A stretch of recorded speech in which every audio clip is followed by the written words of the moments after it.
Bon, suite à ma dernière vidéo, je vous ai montré qu'il y avait une bosse sur mon char. Donc là, aujourd'hui, je vais vous montrer comment j'ai réussi à toute la débosser et à la repeinturer. J'ai commencé à sabler toute la peinture pour aller jusqu'au métal. Tout le sablage et le débosselage m'a pris environ une semaine. Désolé d'avance pour certaines vidéos qui sont à la verticale, je suis pas encore habitué de filmer tout le temps à l'horizontale. Donc là, ça avançait pas mal vite. Très rapidement, je suis passé à l'étape du body filler. C'est sûr que c'était long, mais ça en valait vraiment la peine.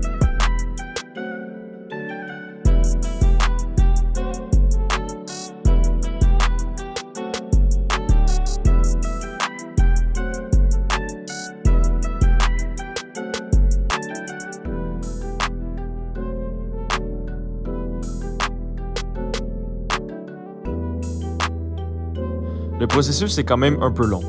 Il faut en mettre une bonne couche, après ça sabler et en remettre après, parce que souvent il va en manquer, il y aura des low spots puis des high spots. Alors là, j'avais déjà mis une épaisseur dessus, mais il fallait vraiment que j'en mette une deuxième parce qu'il y avait des spots où il en manquait vraiment beaucoup. Moi, j'ai utilisé le mastic à carrosserie de Motomaster, puis dans la boîte, il y avait déjà le durcissant. Et bien sûr, il faut une spatule pour tout mélanger ça puis l'appliquer.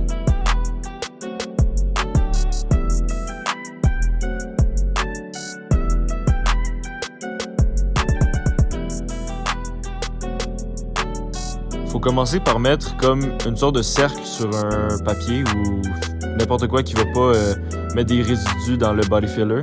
Après ça, faut comme mélanger le body filler comme ça. Et après ça, on l'applique tout et on laisse ça sécher pendant 15 à 1 heure.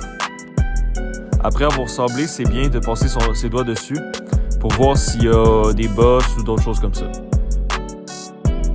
Ça m'a bien, mais il y a quand même des petites places, donc c'est ça qu'on voit, les petits points rouges. C'est du body filler, mais plus fin, qui permet de faire des trucs plus détaillés. Ensuite, j'ai placé plein de sacs de plastique sur la voiture et je les ai bien attachés. Comme ça, j'ai pu tout protéger ma carrosserie quand j'allais peinturer. En premier lieu, j'ai fait des couches de primer. Donc le primer, c'est juste pour éviter que la peinture colle directement sur le body filler. Ça donne des résultats moins bons. Alors j'ai mis finalement 3 couches de ça pour un résultat optimal.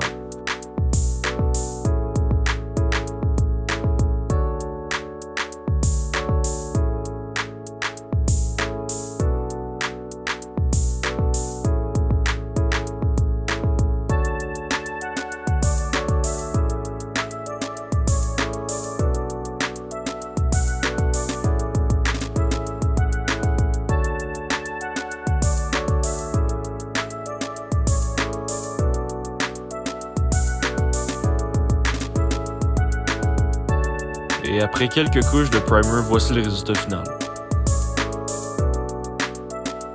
Et là, on passe à la peinture, donc c'est la couleur originale de la voiture. Et je commence vers le haut et je finis vers le bas, dans un mouvement vraiment latéral. Puis il faut continuer de peinturer même après qu'on soit hors de la partie qu'on veut. Ça, c'est pour éviter qu'il y ait des spots qu'il y en a moins ou qu'il y en a plus. Et avec la peinture comme ça, avec des petits brillants, c'est mieux de la brasser à chaque 30 secondes environ.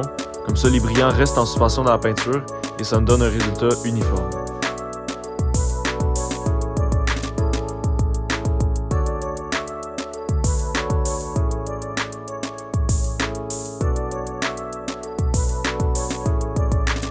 Comme avec le primer, j'ai décidé de faire 3 couches.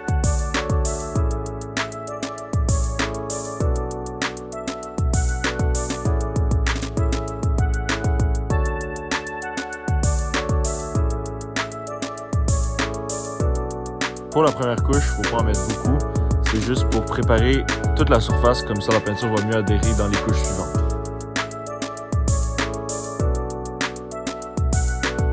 Ici, pour la deuxième couche, on voit que je vais plus lentement. Donc, je fais des couches plus épaisses.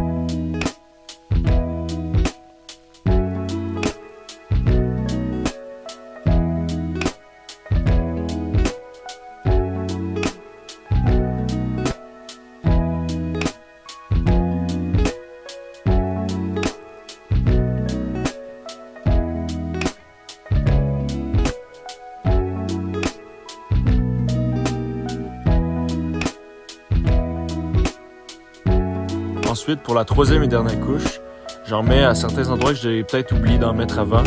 Et j'en mets aussi épais qu'à la deuxième couche.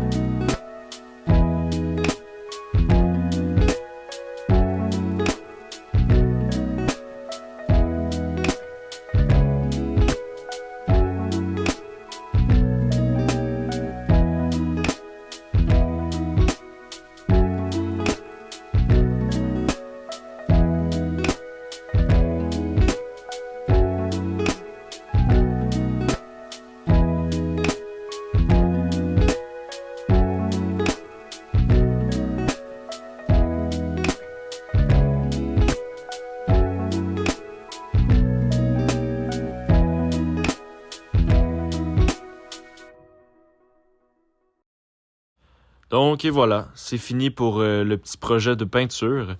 Mais là, il manque une étape cruciale, c'est le clear coat qu'on met par-dessus toute la peinture. Et donc là, pour le moment, toute la surface est peinturée et voici le résultat final. Donc, je suis quand même assez fier de ça. C'est sûr qu'il y a une petite bosse encore et une ou deux graffinures dedans. Mais c'est déjà mieux que le résultat de base qui était ça. Alors, tantôt, je parlais de clear coat.